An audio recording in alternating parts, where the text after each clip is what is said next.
Política Impura. Um olhar sobre a semana. Bem-vindos a mais um Política Impura. Esta semana iremos falar dos acontecimentos trágicos que se verificaram em Borba, da vinda de João Lourenço, presidente de Angola, a Portugal e da prisão de Carlos Ghosn, diretor-geral da Renault-Nissan. No fundo, isto anda tudo ligado, volto a dizer, isto anda tudo ligado, é uma expressão que eu uso frequentemente, porque na realidade, no meio disto tudo, há a corrupção a funcionar. Para além de um caso gravíssimo de polícia, o caso das pedreiras de Borba, ou do desastre que aconteceu em Borba, e o caso das pedreiras de Borba é um caso claro de corrupção. As pedreiras são em Portugal um bom negócio, mal dirigido, mal organizado, caótico. Nós temos pedreiras, já não falo da extração de minérios, porque está ligado a extração de minérios, nomeadamente desde o cobre ao ferro, etc., que são extraídos, no fundo, através de pedreiras. No fundo, são massas minerais, como a pedra é uma massa mineral, que são extraídas. E essa economia é uma economia importantíssima em Portugal. Mas falamos concretamente da economia da pedra. Essa economia da pedra tem duas vertentes em Portugal muito importantes, que é a vertente do granito e a vertente do mármore. A vertente do granito mais no norte, particularmente aqui na zona de Entre os Rios e na zona de Vila Pouca da Guiar, mas também noutras zonas, Montinho de Basto e outras zonas do país, têm explorações importantes de granito. Ao sul, aquilo que é mais frequente é a exploração de mármore. E os mármores mais famosos, capazes de rivalizar com os mármores de Carrara. É sabido que muitos mármores, os famosos mármores de Carrara de Itália, com que é feito o Moisés de Miguel Ângelo, são mármores, grande parte dos mármores que são atribuídos a Carrara são mármores que vindos das Tremós. Portanto, a riqueza da exploração dos mármores é uma riqueza muito importante desde há muitos anos. E, portanto, essa riqueza envolve interesses económicos também muito grandes. Ao contrário do que a comunicação social tem vindo a dizer, e os vários agentes políticos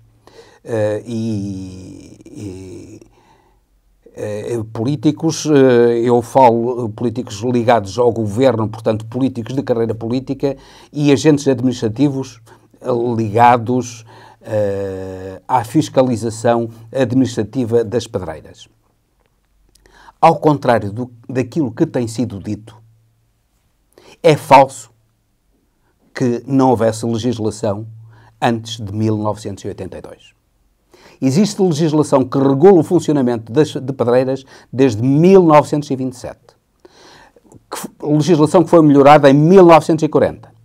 Por sua vez, em 1976, houve nova legislação que melhorou a legislação de 1940. A legislação de 1976 foi substituída até de uma maneira que pode dizer-se que não foi a melhor, porque liberalizou em grande parte a legislação de 76, foi substituída pelo Decreto-Lei 227/82 e pelo Decreto Regulamentar 72/82.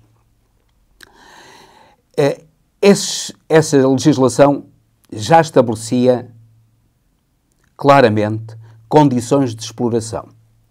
uma das condições de exploração era o afastamento de 30 metros das estradas nacionais ou municipais. Nenhuma pedreira se podia instalar sem estar afastada a 30 metros das estradas nacionais e municipais. E pedreiras com uma profundidade maior que 10 metros tinham de ter condições de segurança que outro qualquer tipo de pedreiras não tinha, condições de segurança extremamente apertadas.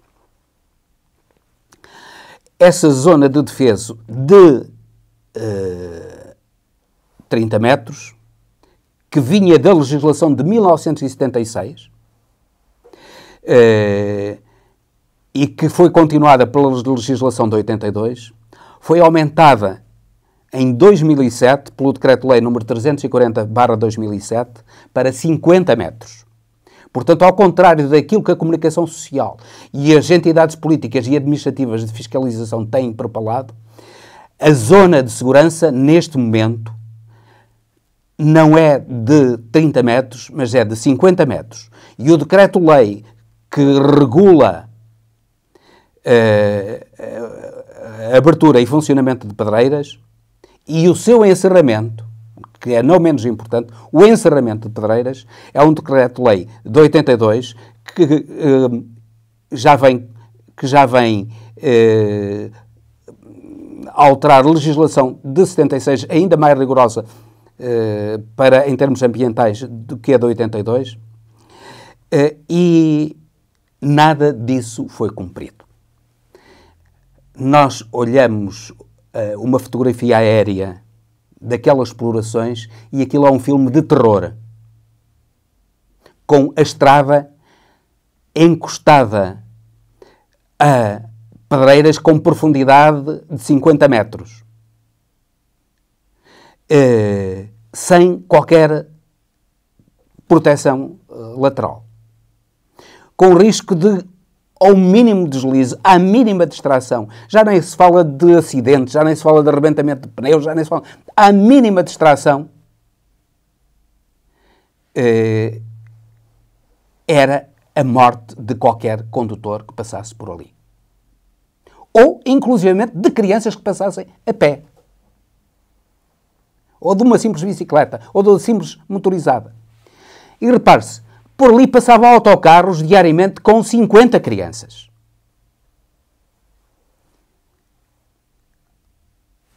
Ora bem, aquilo que se passava é autenticamente criminoso.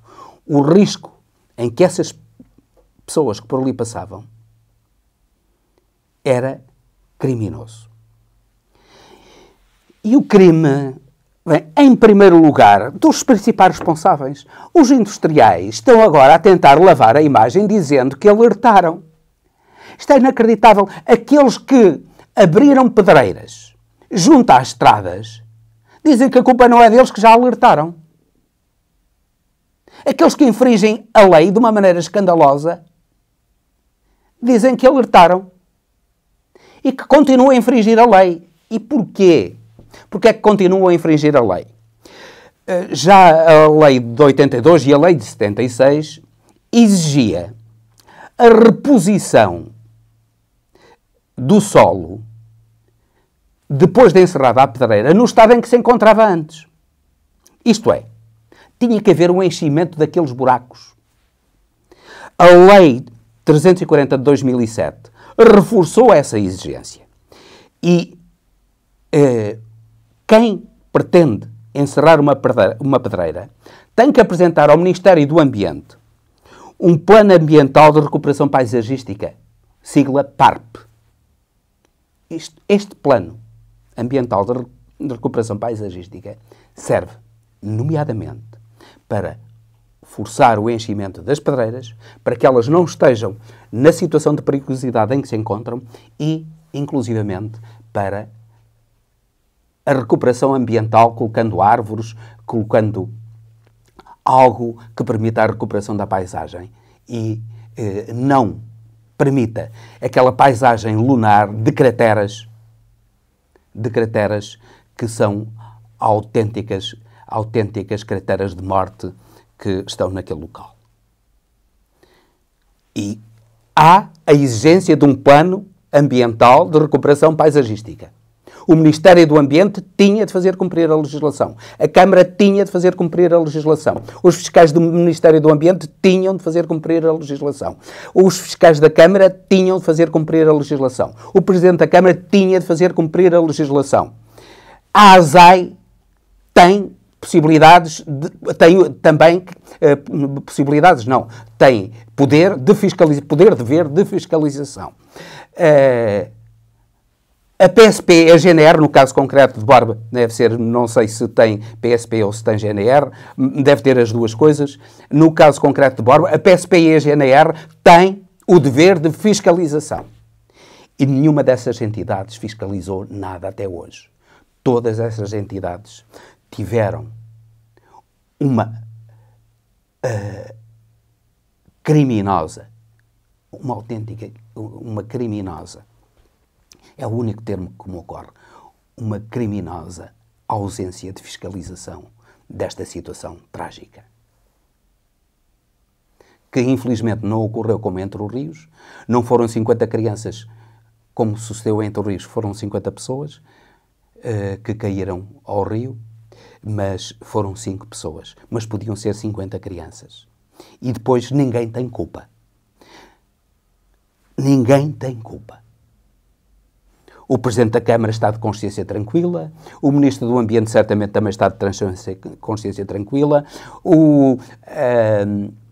a direção, antigamente era a Direção-Geral de Engenharia e Minas, agora é a Direção-Geral de Energia e Geologia que tem o dever de licenciar e fiscalizar, também não tem culpa, estão todos de consciência tranquila. A Direção Regional de Energia, que também tem competência para fiscalizar, também não fiscaliza, também estão todos de consciência tranquila. É assim que essa gente está. Mas uma coisa é certa. Não seria possível que tudo isto acontecesse, que aquelas pedreiras fossem abertas junto a uma estrada, em violação total da zona de defeso que a lei exige, e exige desde há muito tempo, desde 1976, pelo menos, exige essa zona de defeso. Não seria possível que isso não sucedesse, ou que isso sucedesse, melhor dizendo, sem haver muita corrupção. De certeza absoluta que houve plantas de implantação, mapas falsificados. Houve gente que utilizou esses mapas, que os apresentou. Houve instituições públicas que garantiram a fiabilidade desses mapas. E, no entanto, tudo era falso. E tudo era falso, não acredito que fosse apenas por amiguismo. Não. Infelizmente, é a corrupção que graça neste país e que tem estas facetas. A corrupção e o amiguismo, juntamente com o deixa-andar tão característico dos portugueses. Agora, e a partir daqui? Se alguém ouviu falar na obrigação desses pedreiros de cumprirem o plano ambiental de recuperação paisagística? A Câmara fala. O Ministério do Ambiente fala nisso. Eles falam nisso. Não, ninguém fala. A comunicação social não fala. É toda uma teia de cumplicidades que tem de ser denunciada, porque o país não pode viver com gente assim a governá-lo. Cabe aos tribunais agora uma última palavra, porque as culpas não podem morrer solteiras. E, no fundo, trata-se, se é certo que as pedreiras já lá estão há muitos anos, a verdade é que há violações de legislação que configuram a prática de crimes continuados. E esses crimes continuados não prescreveram. Há crimes que terão prescrito. Outros não prescreveram porque são crimes continuados. Vamos a ver se os tribunais desempenham a função que lhes cabe em tudo isto, para que os responsáveis por tudo isto sejam, não digo todos, porque há muita gente que não vai ser responsabilizada, mas os principais responsáveis sejam punidos como devem ser pela morte destas pessoas e pelos crimes ambientais que têm vindo a cometer. Porque aquilo que se passa em Borba, em Estremoz, em Vila Viçosa, são crimes ambientais também, aos quais todas as entidades públicas têm fechado os olhos. E é tempo que isso não volte a suceder. De Portugal, propriamente dos problemas, deste problema grave que se passou em Portugal, passamos para Angola e para as relações entre Portugal e Angola e a vinda de João Lourenço, presidente de Angola, a Portugal. A subida ao poder de João Lourenço trouxe um novo fôlego às relações entre Portugal e Angola. Angola era um país, antes de João Lourenço, era um país oprimido, quase sem liberdade de expressão. Quem tinha a liberdade de expressão era preso, como sucedeu com o Loato de Beirão ou com o Rafael Marques. A corrupção graçava, a família dos Santos enriquecia-se, os generais enriqueciam escandalosamente, os ministros enriqueciam escandalosamente, toda a tralha do poder angolano enriquecia escandalosamente, enquanto o povo angolano vive na maior das misérias, com falta daquilo, com fome e falta daquilo que é mais básico.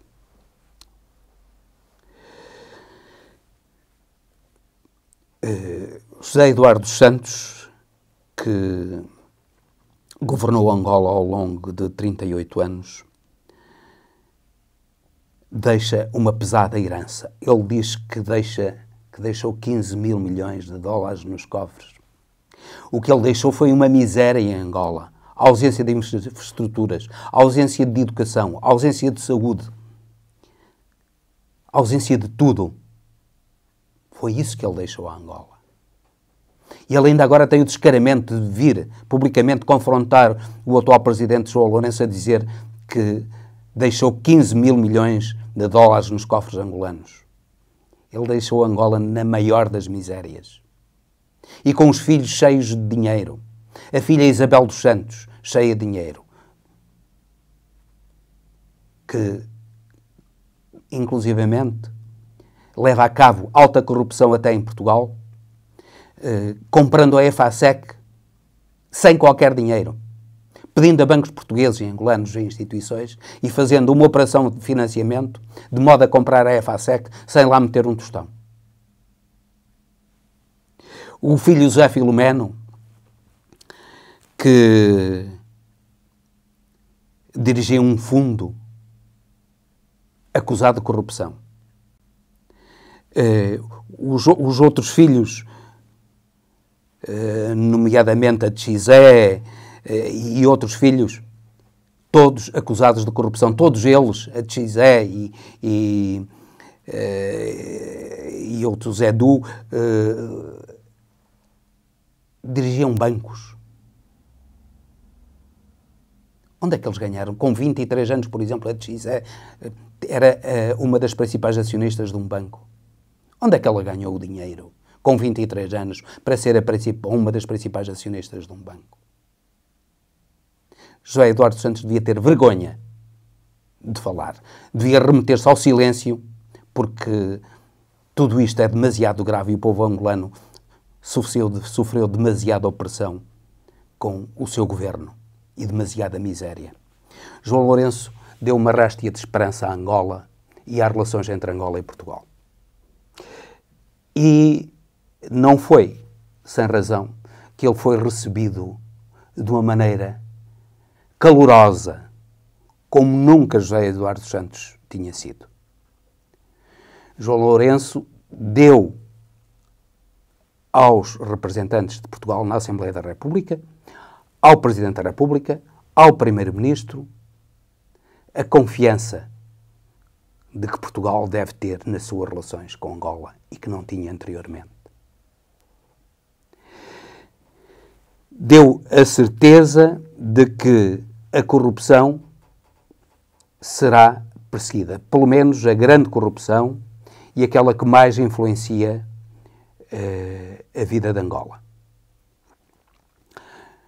João Lourenço estabeleceu até ao final deste ano um prazo para a repatriação dos capitais ilicitamente obtidos.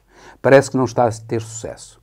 Talvez ainda muitos angolanos, ministros, generais, etc., etc., estejam convencidos de que continuarão impunes. Talvez isso não suceda.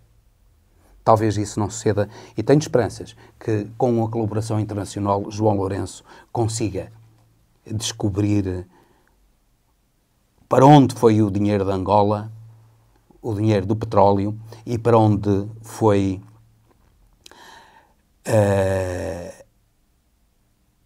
o melhor, e quem foram os responsáveis pela drenagem de milhões e milhões da riqueza angolana, que levaram Angola a ficar no estado em que se encontra atualmente. João Lourenço já nos deu um exemplo de coragem, e essa coragem foi referida na Assembleia da República, nomeadamente pelo Presidente da Assembleia da República, foi referida pelo Presidente da República também, pelo Primeiro-Ministro, ao mandar prender gente ligada ao Banco de Angola. Recentemente mandou prender Ismael Diogo, o Presidente da Fundação Eduardo dos Santos, o homem de mão de Eduardo dos Santos. Mandou prender Augusto Tomás, que foi Ministro dos Transportes, ambos por corrupção. Trata-se, sem dúvida nenhuma, de atos de coragem e esses atos de coragem têm merecido o aplauso daqueles que lutaram anteriormente contra a ditadura de José Eduardo dos Santos, nomeadamente Luado Tibeirão e Rafael Marques, que têm apoiado esta governação corajosa de João Lourenço. João Lourenço veio a Portugal e veio ao Porto, inclusivamente, assinar acordos. Os acordos celebrados nesta visita foram acordos importantes e curiosamente, João Lourenço teve uma frase extremamente interessante que revela o grau de afetividade que existe neste momento entre os dirigentes portugueses e angolanos. João Lourenço disse assim: nós assinamos estes acordos todos, são 15 acordos, assinamos estes acordos todos, não assinamos mais porque senão o presidente Marcelo, quando fosse a Angola, não tinha nada para assinar. Trata-se de uma referência afetiva às relações, à profundidade, à confiança que existe nas relações entre Portugal e Angola. Foram feitos acordos nos campos da justiça, do turismo, da engenharia, da cultura, da saúde, da educação, da juventude, do ambiente, da ciência, nomeadamente da formação profissional, na troca de informações, muito importante para Angola. Portugal aceitou trocar informações bancárias com Angola para que Angola combata a corrupção, mas também no que toca à cultura, trocas relativas a intercâmbio de arte, audiovisual, museus, história, literatura, tudo isso foi abrangido nestes acordos e é muito importante porque a cooperação saudável entre os povos começa por uma cooperação cultural. E a cooperação económica, se suportada por uma cooperação cultural, é muito mais frutuosa. Cooperação também no Ministério, no que toca à educação. João Lourenço pede a ida de professores portugueses para Angola. E é muito importante porque, para além da educação, os portugueses levarão para Angola a cultura portuguesa e trarão para Portugal, certamente, muita cultura angolana, como já sucedeu com os chamados retornados, trouxeram para Portugal uma grande parte da cultura angolana. Por outro lado, cooperação no que toca à agricultura. Angola está a procurar diversificar as suas exportações, nomeadamente a sua atividade económica, deixando de ser um país ligado ou completamente dependente do petróleo e dos diamantes e de alguns outros minerais, para passar a ser um país onde a agricultura seja pujante e seja realmente uma fonte de riqueza para o povo angolano, não só para o bem-estar do povo angolano, que muito dele passa fome, mas também para a exportação, para a balança de pagamentos angolana. Augura-se um futuro auspicioso nas relações entre Portugal e Angola. E os conflitos que existiram estão sanados. Porque muitas das razões para esses conflitos, nomeadamente, por exemplo, a impossibilidade de as empresas portuguesas receberem os pagamentos que tinham, isso foi sanado e até ao final do ano, particularmente as empresas de construção civil, que tinham créditos enormes sobre Angola, que não lhes eram pagos e o que colocava as empresas de construção civil em grandes dificuldades, esses créditos vão ser pagos até ao final do ano, apesar do Kwanza ter desvalorizado já 60%. Portanto, é um momento feliz das relações entre Portugal e Angola que, com certeza, vai continuar. Terminando com esse período negro de corrupção que foi o tempo do governo de José Eduardo dos Santos, particularmente esta fase final do governo de José Eduardo dos Santos. Voltamos àquilo que tínhamos começado a falar. À corrupção. Começámos a falar na corrupção nas pedreiras de Borba, falámos na corrupção em Angola e temos de falar agora na corrupção de Carlos Ghosn, que levou Carlos Ghosn à prisão. Quem era Carlos Ghosn? Carlos Ghosn era um brasileiro de ascendência libanesa que estudou em França e em França começou a trabalhar como diretor-geral, como CEO da Michelin. Em 1990, Carlos Ghosn passou da Michelin para a Renault e depois, com a união entre a Renault e a Nissan, Carlos Ghosn passou a dirigir o maior grupo automóvel do mundo, que é o grupo Renault-Nissan. E se a Nissan estava quase em falência técnica e a Renault estava em grandes dificuldades, a verdade é que Carlos Ghosn, com mão de ferro, conseguiu equilibrar financeiramente essas empresas. Com isto, Carlos Ghosn tornou-se um gestor reconhecido a nível internacional, admirado, e aquilo que se esperava dele era tudo menos aquilo que sucedeu. Afinal de contas, ele comportou-se como um vulgar vigarista que fugiu, fazia declarações falsas, falsificava os impostos e fugia sistematicamente ao pagamento de impostos. Infelizmente, a corrupção é algo que... A corrupção que é uma corrupção material e simultaneamente moral.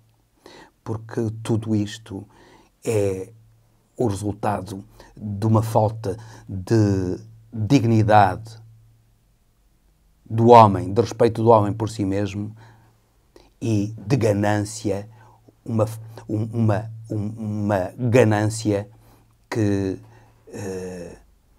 não se importa de triturar seja quem for à sua volta. Claro que para gente como Carlos Ghosn não pagar impostos, houve milhares a pagar impostos, os impostos que ele devia pagar.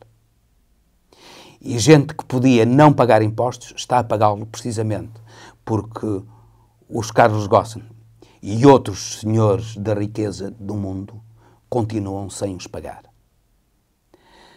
Com o apoio do Estado. Veja-se como, por exemplo, Trump agora